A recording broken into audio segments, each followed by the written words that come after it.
before this, I was probably best known for my Seven Rain Shifter series, which is paranormal romances where they're cowboy wolf shifters.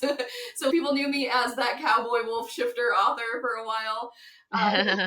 And those were interconnected standalones, right? There Yeah. was a arc to the fantasy elements of the series, but there was a different couple each book. So up until this point in my career, I had been doing a different couple for every book, but I'd been wanting for quite some time to write a couple that their romance spanned throughout a multi-book series.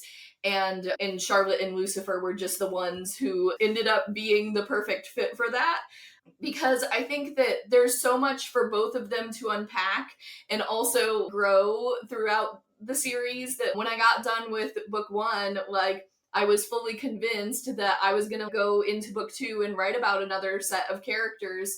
But then ultimately, like, this idea for more about Charlotte and Lucifer just kept tugging at the back of my head, and I was like, okay, I have to like pursue this. And as soon as I did, I was like, no, this is the right choice. They needed more story, and there was more going on here than I realized initially.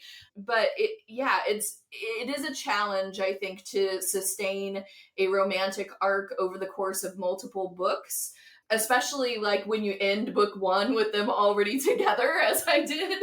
Without being spoilery, it's an HEA.